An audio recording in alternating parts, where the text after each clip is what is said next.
GST के अंदर ITC को लेकर बहुत ज़्यादा कन्फ्यूज़न यहाँ पर क्रिएट होता रहता है और उसी कन्फ्यूज़न को लेकर आज मैं आपके साथ एक ऑर्डर शेयर करने वाला हूँ, जिसमें यदि आपने पूरे फाइनेंशियल ईयर के दौरान या फिर लास्ट ईयर यानी कि जब से जीएसटी एप्लीकेबल हुआ है तब से लेकर अभी तक अगर आपने जीएसटी के अंदर कोई रॉन्ग आईटीसी क्लेम कर ली है और डिपार्टमेंट का किसी तरह का आपको नोटिस आया है उस आईटीसी को रिवर्स करने के लिए, और उसी के साथ साथ जो आपने गलत आईटीसी क्लेम कर ली है उस पर आपको इंटरेस्ट की लायबिलिटी पे करने के लिए भी यहां पर कहा गया है, तो एक रिलैक्सेशन यहां पर आपको इस ऑर्डर के अंदर प्रोवाइड कर दी गई है इंटरेस्ट की लायबिलिटी को लेकर। तो सबसे पहले तो हम पूरे यहां पर इस ऑर्डर के इस केस को पूरे समझने की कोशिश करते हैं, उसके बाद में आप इस केस का रेफरेंस देके अपनी लायबिलिटी को यहां पर कम करवा सकते हैं। चलिए दोस्तों, वीडियो को स्टार्ट करते हैं। यहां पर आप देख सकते हैं, अकॉर्डिंग टू सेक्शन 50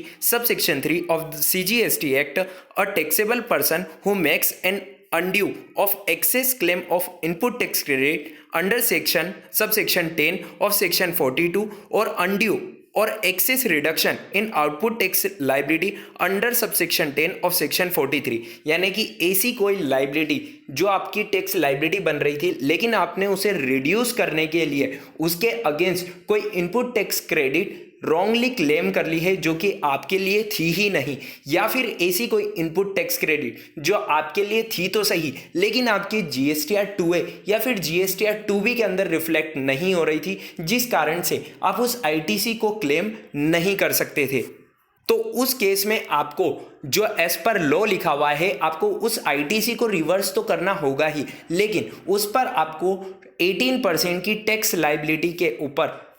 जितनी आपने रॉन्ग आईटीसी क्लेम करी है उस पर 18% पर एनम के हिसाब से आपको इंटरेस्ट की लायबिलिटी भी पे करना होगी। लेकिन इसी में आगे लिखा है, according to section 42 sub section 10 of CGST act, the amount reduce from the output tax liability in contravention of the provision of subsection 7 shall be added to the output tax liability of the recipient in his return for the month in which such contravention takes place, and such recipient shall be liable to pay interest on the amount so added at the rate specified in subsection 3 of section 50। जैसा कि मैंने आपको बताया कि अगर आपने कोई wrong ITC claim कर ली है और उस आईटीसी का यूज आपने अपने टैक्स लायबिलिटी को कम करने के लिए करा है और तो उस पर आपको उस आईटीसी को तो रिवर्स करना होगा, उसके साथ में इंटरेस्ट को भी पे करना होगा। आगे लिखा है, according to section 43 sub section 10 CGST act, the amount reduce from output tax liability in contravention, यानी कि यही बात जो सेक्शन 43 सब सेक्शन 10 के अंदर लिखी है वही चीज़ आपको सेक्शन 43 सब सेक्शन 10 के अंदर भी देखने को मिल जाएगी। लेकिन इसका रिजल्ट क्या निकल कर आता है, कैसे ये केस स्टडी आपको हेल्प कर सकती है, वो अगले पैरा में लिखा है। इन view of the above provision it is clear that interest is applicable only,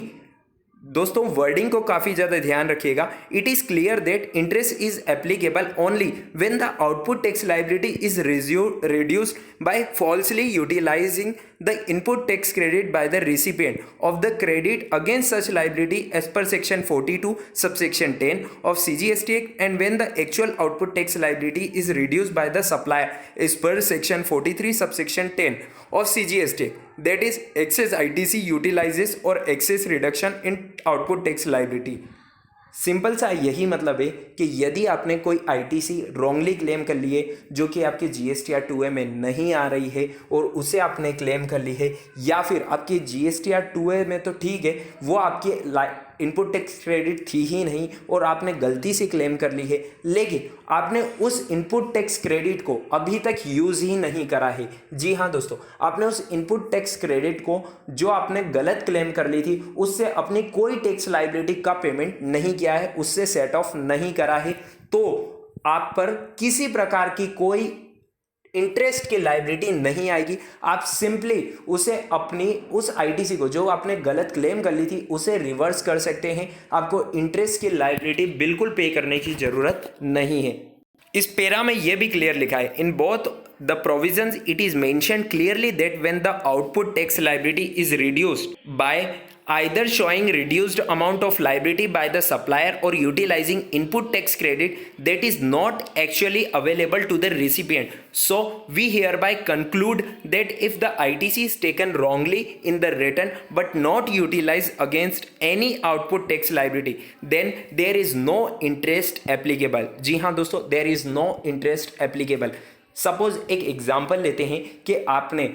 15 lakh रुपए की आईटीसी क्लेम करी है और उसके सामने आपकी 10 लाख रुपए की आउटपुट टैक्स लायबिलिटी है, लेकिन आपने जो 15 लाख रुपए की आईटीसी क्लेम करी है उसमें से 3 लाख रुपए की आईटीसी आपकी इनएलिजिबल है, यानी कि आपने रॉन्गली क्लेम कर ली है। लेकिन जो आपने आउटपुट टैक्स लायबिलिटी का पेमेंट करा है वो तो 10 लाख रुपए का ही है और 15 लाख रुपए की जो आपने आईटीसी क्लेम करी है उसमें से 12 लाख रुपए की आईटीसी आपकी इलिजिबल आईटीसी है। तो आपने जो 3 लाख की एक्सेस आईटीसी क्लेम कर ली है उसका यूज तो आपने करा ही नहीं है अपनी आउटपुट टैक्स लायबिलिटी को सेट ऑफ करने के लिए। तो आपको क्या करना है, आपको उस 3 लाख रुपए की आईटीसी को सिर्फ रिवर्स कर देना है, उस पर किसी तरह का कोई आपको इंटरेस्ट की लायबिलिटी पे नहीं करना है। तो एक चीज आपको यहां पर क्लियर हो गई है कि अब आपको यहां पर इंटरेस्ट की लायबिलिटी उस केस में बिल्कुल भी नहीं पे करनी है जिस केस में आपने आईटीसी क्लेम कर रखी है लेकिन उस आईटीसी का अभी तक आपने यूज नहीं करा है,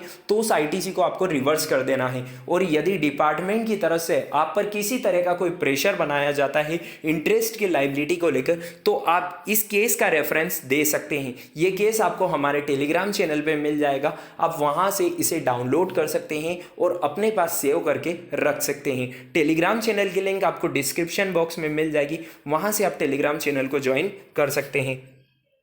ऐसे ही इंपॉर्टेंट केस हम आपके साथ कंटिन्यूसली शेयर करते रहते हैं ताकि फ्यूचर रेफरेंस के लिए आप उन केस का रेफरेंस देके अपनी लायबिलिटी को कम कर पाएं। चलिए दोस्तों, उम्मीद है आपको वीडियो और अपडेट पसंद आई होगी। अगर आपको ये वीडियो और अपडेट पसंद आई है तो इसे लाइक और शेयर करना बिल्कुल ना भूलें। मिलते हैं नेक्स्ट वीडियो में, तब तक के लिए स्टे कनेक्टेड, स्टे अपडेटेड।